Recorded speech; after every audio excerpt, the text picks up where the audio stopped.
दिव्य आसन पर पधरा करके कहा कि हे पुत्र, आप दिव्य आसन पर बैठो, मैं तो यही जानती हूं कि आप भगवत रूप में अवतार लिए हो।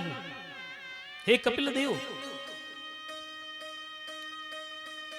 आप देवहूति के गर्भ से भगवान ही अवतरण लिए हैं। स्वयं ब्रह्म समूह, जहां ब्रह्म का समूह निवास करता है, वह ब्रह्म ही स्वयं जन्म लिए हैं। हे कपिल मुनि, आपको मैं प्रणाम करती हूं। भगवान कपिल बाबा ने कहा कि मैया आप क्या कर रही हैं? मैं आपका पुत्र हूं, तस्यात्मज हूं। बोले नहीं पुत्र, आप तो भगवत रूप हो, भगवत रूप में आप हो। मातृशक्ति की बातों को सुनकर के परमात्मा ने उपदेश कहा कि हे पुत्र, मातृशक्ति ने प्रश्न किया कि हे पुत्र, मानव जीवन के निमित्त क्या करना चाहिए? गृहस्थ के लिए धर्मानुकूल क्या है? कपिल भगवान कहते हैं कि मैया, यदि आप करना ही चाहते हो तो गृहस्थ के लिए 9 प्रकार की भक्ति है। भक्ति का विवेचना करते हैं। श्रवणम कीर्तनम विष्णु, स्मरणम पाद सेवनम, अर्चनम वंदनम दास्यम, शक्त्यात्म निवेदनम। कहा कि हे मातृशक्ति, 9 प्रकार की भक्ति है। भगवान का श्रवण भक्ति, कथा को श्रवण करिए, पुराणों का श्रवण करिए, वेद की ऋचाओं का श्रवण करिए। कीर्तन भक्ति, विष्णु नारायण भगवान की प्रतिमा विग्रह की पाद सेवन भक्ति, विग्रह की सेवा भक्ति, गुरु चरण कमलों की चरण अमृत भक्ति, शक्य भक्ति, आत्मनिवेदन भक्ति, बंदन और दास भक्ति ही श्रेष्ठतम भक्ति का नाम है। हे मातृशक्ति, यदि आप 9 प्रकार की भक्ति में से एक भक्ति भी आप करती हैं तो आपको मनवांछित फल की प्राप्ति हो जाएगी। आप अपने गृहस्थ जीवन से नाना प्रकार के विचारण कृत्यों से मुक्त होकर के वैकुंठ का गमन कर सकती हैं। धर्मानुकूल का वर्णन किया, शंख योग का वर्णन किया। कहा कि हे मां, ज्ञान इंद्री, कर्म इंद्री, पंच महाभूत आदि से वंचित होकर के इस धराधाम का श्रेष्ठतम बिंदु जो है, उससे इस मानव सृष्टि की रचना हुई है। इसी मानव सृष्टि में मनुष्य भोगता भी है और सुख भी भोगता है। क्यों? क्योंकि इस सृष्टि में इसको भोग भूमि कहा गया है। यह भोग भूमि है, यहां मनुष्य दुख भी भोगता है और सुख भी भोगता है। लेकिन मेरा मानना यह है, सुख भोगने का जो प्रक्रिया है ये कुछ काल तक है। मनुष्य के जीवन में दुख नहीं था, मनुष्य ने दुख बुला लिया। जानते हैं कैसे? एक विषय मेरा अनुभव का आया है कि भगवान ब्रह्मा जी ने मानवीय सृष्टि में धराधाम पर जब भेजा तो जीव मात्र को भी भेजा। एक साथ 3 जीव चले पृथ्वी पर, मनुष्य, गधा महाराज और स्वान, ये 3 लोग आए। सबकी उम्र 50-50 वर्ष ब्रह्मा जी ने दिया। कहा कि लो भैया, 50-50 वर्ष की आयु लेकर के आप मृत्युलोक में जाओ, अपने जीवन जरिया को जियो। समय व्यतीत भया, मनुष्य को तो बड़ा आनंद कंद, खूब खाए, खूब महाराज मौज मस्ती, आनंद कंद। लेकिन गधा महाराज के ऊपर भार के ऊपर भार, भार के ऊपर भार दिया गया। गधा महाराज ने कहा कि तो जीवनचर्या चाहिए नहीं महाराज, ये तो बड़ा प्रतिबद्धता है। और स्वान महाराज को लगा कि भैया हम जहां जाएं वहां डंडा ही खाएं, तो क्या जीवन से चर्या से मतलब है, हमको ये जीवन नहीं जीना। गधा और स्वान दोनों पुनः ब्रह्मा जी के पास गए। ब्रह्मा जी से कहा कि महाराज हमको मृत्युलोक में नहीं रहना है, बड़ा कष्ट वहां। ब्रह्मा जी ने कहा कि जब चले गए तो रहना तो पड़ेगा, ये संशोधन नहीं होगा। बोले महाराज तो हम दुख झेलते झेलते मर जाएंगे, अपना उम्र भी पूर्ण नहीं कर पाएंगे। बोले कि एक काम करो, आप अपने उम्र का आधा उम्र किसी को दे दो। बोले महाराज हमारा उम्र लेगा कौन? बोले मनुष्य को दे दो। बोले महाराज ठीक है। मनुष्य को बुलाया गया, मनुष्य से कहा कि अरे भैया ये सुनो, आप हमारे उम्र में से कुछ ले लो। और मनुष्य जो 50 वर्ष का भोग्य आनंदित था, आनंद में डूब रहा था, उसने सोचा कि यदि उम्र बढ़ जाएगा तो और आनंद आएगा।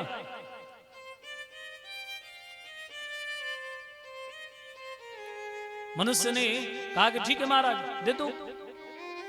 गदहा महाराज ने अपने उम्र के 50 वर्ष में से 25 वर्ष दे दिया मनुष्य को। अब मनुष्य का आयु कितना हो गया? 75 वर्ष। स्वान ने कहा कि मेरा भी 25 वर्ष कम कर दीजिए। स्वान में से 25 वर्ष पुनः मनुष्य को दिया गया। अब मनुष्य की पूर्ण आयु कितनी हो गई? 100 वर्ष। 100 वर्ष का उम्र पा करके मानो बड़ा खुश।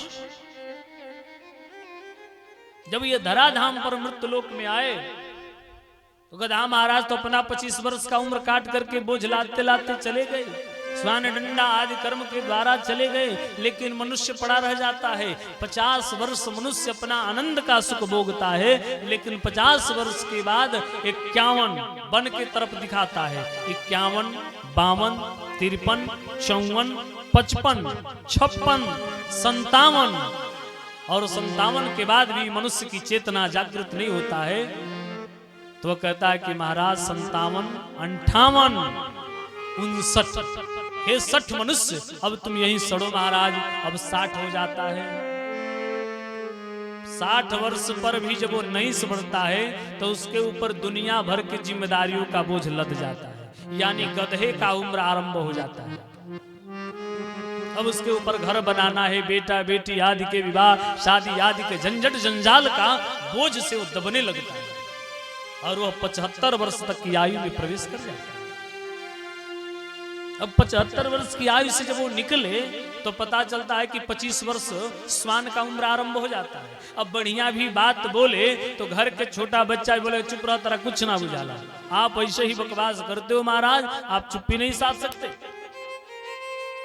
यानी स्वान का उम्र है, बढ़िया भी बोलो तो चुप्पी साधने को बोलता है, ये स्वान का उम्र। तो भैया कहने का मतलब यह है कि ज्ञानोपदेश इसी बात का सिद्ध करती है कि जिस उम्र में आनंद का विषय है उसी उम्र में सब कुछ करिए। धर्म भी उसी उम्र में करना है और समाज का व्यवहारिकता भी उसी उम्र में करना है। भक्ति के लिए कोई उम्र नहीं है। भक्ति तो जिस उम्र में हम हैं उसी उम्र में भक्ति करनी चाहिए। भक्ति का कोई उम्र नहीं है।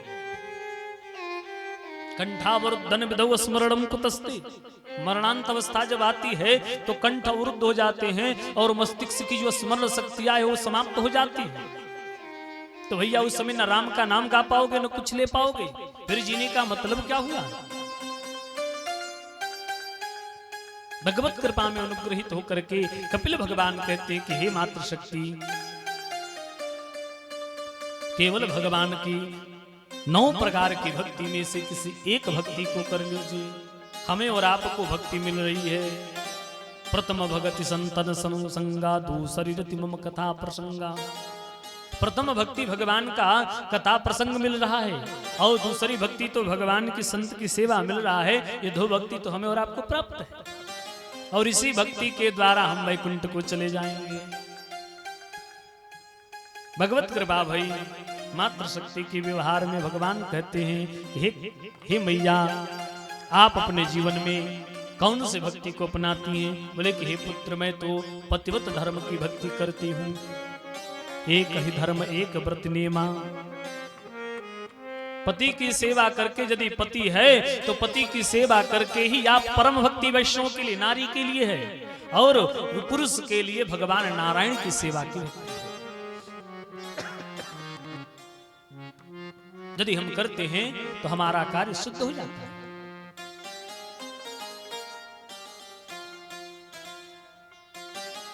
संसार जगत की नाना प्रकार की आदि व्याधियों का वर्णन करते हुए कपिल भगवान ने मात्र शक्ति को जब ज्ञान उपदेश दिया तो 9 पुत्रियां भी आ गई, 9 जमाई राज भी आ गए और सांख्य योग का ज्ञानोपदेश श्रवण की। फिर कपिल भगवान ने सबको उपदेश देकर के गंगा सागर में अपना आश्रम निवास करते हैं। जो हम और आप बंगाल की खाड़ी में जाते हैं, खिचड़ी के दिन उस स्नान को किया जाता है गंगा सागर में, वो कपिल मुनि बाबा का स्थान है। आगे की कथा महाराज सगर की जब आएगी तो कपिल भगवान का पुनः चरितार्थ सुनने को मिलेगा।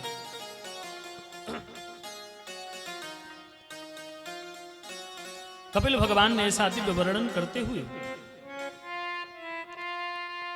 भगवान का दिव्यतम धारण प्रतिवर्णन करते हैं। फिर यहां श्री सुखनंदन कहते हैं कि हे राजन,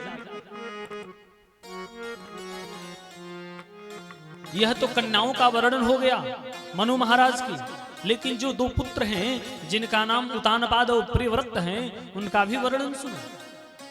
उतानपाद महाराज बड़े श्रेष्ठ नरपति हैं। महाराज उतानपाद का विवाह होता है मैया सुनीति के साथ। सुनीति मैया के साथ विवाह करते हैं, परंतु दुर्भाग्य कोई पुत्र न हुआ। पुत्र न होने के कारण राजा के मन में ऐसा भाव आया कि लगता है कि हमारी पत्नी सुनीति से कोई पुत्र न होगा, तो महाराज उतानपाद ने द्वितीय विवाह कर लिया। विवाह करके कन्या लेकर के आ ही रहे थे, तब तक पता चला कि देवी सुनीति गर्भ को धारण कर ली। ऐसा भाव जब सुना तो राजा को कष्ट भी हुआ, परंतु वाचन शब्द के हेतु जिस देवी को लेकर आए थे उनका नाम सुरुचि रहा। दो पत्नियां हो गई।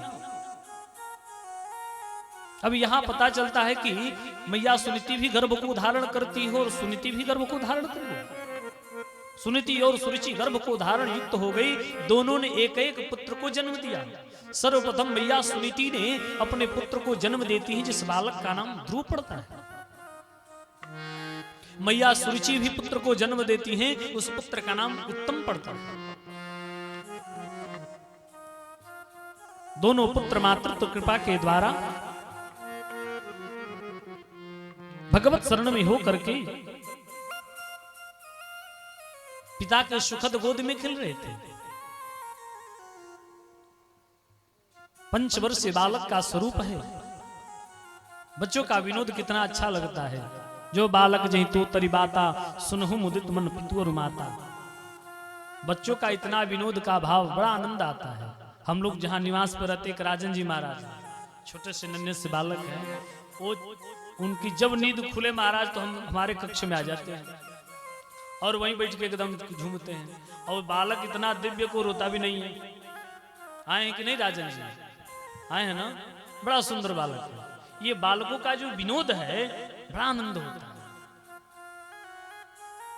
बंधुओं, यदि बालकों के गुंजमान से आपका कान उब रहा है तो समझिए कि भगवान के आप बहुत प्रिय नहीं है। बालकों के गुंजमान से, कलरव आदि से आपका कर्ण आनंदित हो रहा है तो समझिए कि भगवान की बड़ी कृपा है आपको। बड़ा सुंदर भाव है। महाराज उतानपाद के सुखद गोद में 2 पुत्र हैं, ध्रुव हैं और उत्तम हैं। दोनों पुत्रों को लेकर के महाराज उतानपाद खेल रहे हैं। एक पुत्र कहता है, ध्रुव महाराज कहते हैं कि महाराज मुझे राजा बनाइए, तो उत्तम कहते हैं महाराज मुझे राजा बनाइए। बच्चों का विनोद। यही बात चल ही रहा था, तब तक मैया सुरुचि आ गई। जिस मैया सुरुचि से महाराज उतानपाद अति प्रेम किया करते हैं। भक्तिपूर्वक मैया सुरुचि ने देखा कि ध्रुव भी गोद में बैठे हैं, तो ध्रुव की बाहों को पकड़ा और भूमि पर पटक दिया। कहा कि हे ध्रुव, यदि तुम्हें महाराज के सुखद गोद में बैठ करके आनंद लेना है और राजा का पद प्राप्त करना चाहते हो तो जाओ वन गमन करो और वन में भगवान नारायण की तपस्या करो। नारायण की तपस्या से युक्तित होकर के जब भगवान नारायण प्रसन्न हो जाएं तो उनसे वरदान मांगना कि हे प्रभु, मुझे पुनरावृत्त महाराज उतानपाद के पुत्र के रूप में मैया सुरुचि के गर्भ से अवतरण कराइए, जिससे कि मैं राजपद को प्राप्त कर सकूं। ऐसा जब वचन सुना तो मात्र शक्ति की बातों को सुनकर के पुत्र रुदन करने लगा। मानो पुत्र के मन में ऐसा भाव कि माता के हाथों से मैं लग रहा है कि छूट गया, इसलिए मैं पृथ्वी पर गिर पड़ा। लेकिन मैया का जो व्यथित बात रहा, इस सुन करके पुत्र के हृदय में बड़ी पीड़ा बनी। पुत्र रुदन करते हुए अपनी मैया सुनीति के पास आते हैं। मैया सुनीति से वाचन करते हैं कि हे मां, मेरी छोटी माता सुरुचि ने ऐसे वचन वक्तव्य किया है। बंधुओं, माता का व्यवहार पुत्र की बातों को सुनना चाहिए, न कि उस पुत्र की बातों पर अडिग होकर के खड़े हो जाना चाहिए। नहीं महाराज, पुत्र की बातों को सुनिए तो उसे गंभीरता से लेकर के मौन भी रहा करिए, झंझट उत्पन्न न करिए। मैया सुनीति कहती है कि हे पुत्र, यदि मात्र शक्ति ने तुम्हें धर्मानुकूल के ही रूप में धर्म के लिए कहा है, तपव्रत के लिए कहा है, तो कौन सा बुरा कहा। तुम तपस्या करो, तपस्याचर्या में लीन हो जाओ और भगवत प्राप्ति करो। पुत्र ध्रुव जी महाराज वन की तरफ चले जाते हैं। ध्रुव जी महाराज वन के तरफ चले। वन में जाते जाते चलते चलते कोई पता नहीं कि महाराज भगवान मिलेंगे कहाँ, भगवान होते कैसे हैं। आपको पता है भगवान कैसे होते हैं? हमें पता है? नहीं पता। हमने सुना है, आपने भी सुना है। भगवत कृपा है। ध्रुव जी महाराज वन में जा रहे हैं, कलरव पक्षियों के गुंजमान को देख करके आनंदित हो रहे हैं। जो बालक आज तक कभी अपने महल से बाहर तक नहीं गया, वह पंचवर्षीय बालक ध्रुव जी महाराज वन की तरफ जा रहे हैं। वन के तरफ जाते हैं, भक्ति पूर्वक धर्म निष्ठा पूर्वक ध्रुव जी महाराज आनंद के साथ विभोर होकर के अन्न को खाना बंद कर दिया। सुना कि भैया अन्न का त्याग करने से भगवान की प्राप्ति होती है, तो अन्न को खाना बंद कर दिया।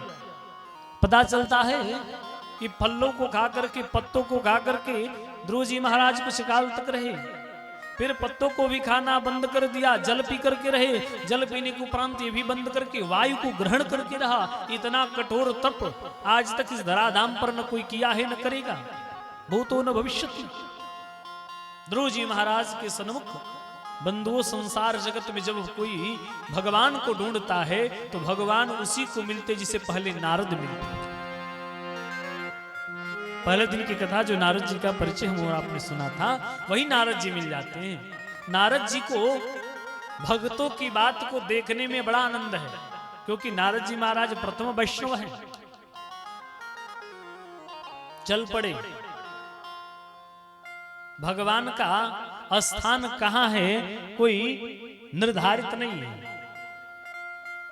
नारद जी ने पूछा कि हे बालक, आप कौन हो महाराज? बोले महाराज मैं ध्रुव, उदानपाद महाराज मैया सुनीति का पुत्र हूं। आप मुझे जानते हो? बोले नहीं महाराज मैं तो नहीं जानता। बोले कि मेरा नाम नारद है, देव ऋषि नारद। जब देव ऋषि नारद कहा तो ध्रुव जी महाराज चरणों पर साष्टांग प्रणिपात किए।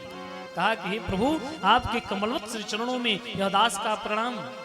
हे परमात्मा, हे गुरु, हमें भगवान का दर्शन कराइए। मैंने सुना है कि जिसे नारद मिलते हैं उसे ही भगवान मिलते हैं, आप मुझे भगवान का दर्शन करा दीजिए। बोले भैया भगवान का दर्शन तो मिलेगा, पहले गुरु मंत्र लेना पड़ेगा। बोले गुरु मंत्र? ये गुरु मंत्र क्या होता है? बोले मुझे तो पता नहीं महाराज।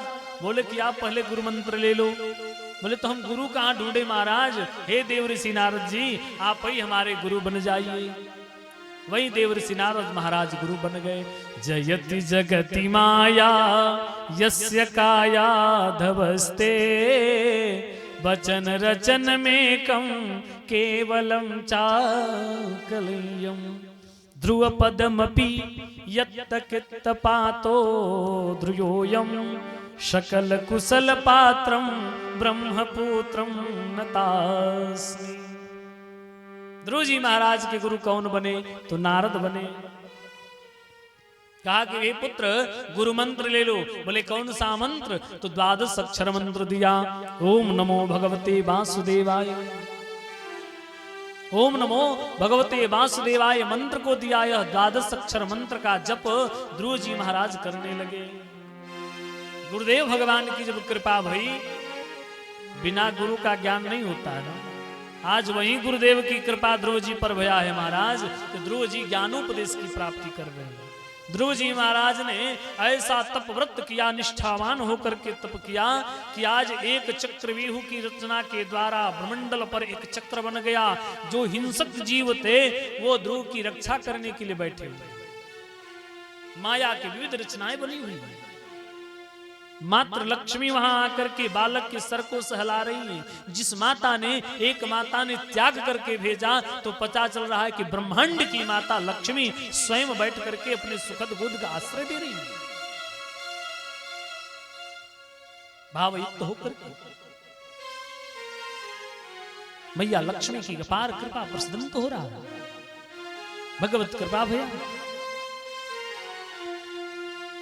मैया लक्ष्मी अपने पुत्र का सुखद गोद में आश्रय दे रही है।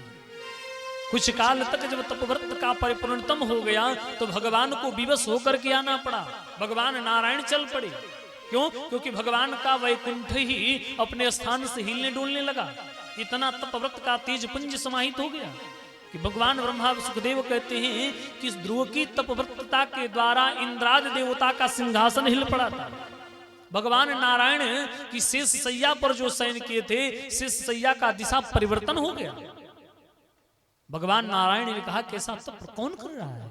बोले महाराज उतानपाद महाराज के पुत्र हैं महाराज ध्रुव, मैया सुनीति के पुत्र हैं, जो नारद जी के भक्त हैं, नारद जी के शिष्य हैं, और नारद के शिष्य ध्रुव ने ऐसा तपव्रत किया। ऐसा उपदेश सुनकर के भगवान नारायण वहां पहुंचते हैं।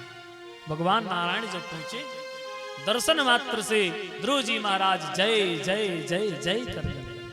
शांताकारम भुजगशयनम पद्मनाभम सुरेश्वरम विश्वाधारम गगन सदृशम मेघवर्णम शुभांग्यम लक्ष्मीकांतम कमलनयनम योग विद्वान गम्यम वंदे विष्णु भयभवहरम सर्वलोकैकनाथम। भगवान की स्तुति करते हैं। बड़ा सुंदर भाव किया। ऐसा सुंदर स्वभाव भगवान का कहां कोई मिले हो। भगवान वशीभूत होकर भक्तों के भाव में विह्वल होकर के परमात्मा नाचने लगते हैं। नारद जी जाकर के ज्ञान उपदेश महाराज उतानपाद को किया। अरे महाराज उतानपाद, जिस अहंकार के मर्दमय अवस्था में कामवय होकर के एक पत्नी के कथनांक पर आपने पुत्र ध्रुव का परित्याग किया है, वह पुत्र आज त्रैलोकाधिपति भगवान नारायण के सुखद गोद में बैठा है।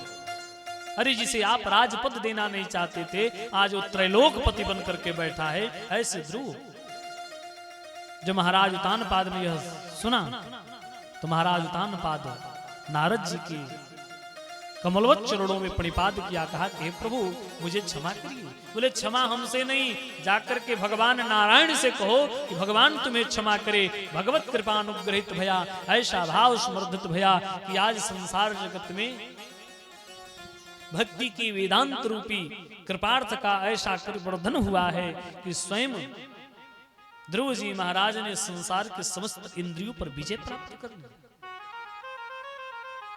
विजय प्राप्त करना वीर का काम है, लेकिन इंद्रियों के साथ साथ सृष्टि पर जो विजय प्राप्त करता है उसका नाम महावीर होता है। वह महावीर का कर्तव्य निष्ठावान होकर के ध्रुव जी महाराज ने जीत लिया। उदानपाद मैया सुनीति और मैया सुरुचि के साथ जाकर के भगवान की कमलवत चरणों में प्रणाम किया। कहा कि हे राजन, आप धन्य हो, आपको ध्रुव जैसा पुत्र की प्राप्ति भया है। इस संसार जगत में ऐसा मेरा कोई वैष्णव भक्त नहीं हुआ है, ऐसा कोई भक्त नहीं हुआ। अतः आप एक काम करिए महाराज, इस बालक को राज सत्ता दे करके आप वन गमन को जाइए, वानप्रस्थाश्रम स्वीकार करिए। भगवत कृपा भई वानप्रस्थाश्रम के लिए प्रस्थान करते महाराज ध्रुव जी महाराज दिव्य राज सत्ता पर आसीन भये। कई हजार वर्षों तक ध्रुव जी महाराज ने तप व्रत को किया। ऐसा कर्म निष्ठावान है, भगवान की यही कृपा प्रदर्शित होती है। भगवान कब किसको किस प्रकार का समन्वय कर्म करेंगे, यह भगवान की शरणागति का भाव है। यदि हम भगवान के प्रति भगवान में समाहित हो जाए, शरणागति ले ले, तो शरणागति से ही जीवन कृतार्थ हो जाता है। हम तो यही कहेंगे कि हम और आप भी इस भागवत कथा से संकल्प लें कि हे भगवान, हम भी आपके शरणागति हैं, तनिक कृपा हमारे ऊपर भी कर दीजिए। जब भगवत कृपा हो जाएगी, धन्य हो जाएगा जीवन, आनंद हो जाएगा हो।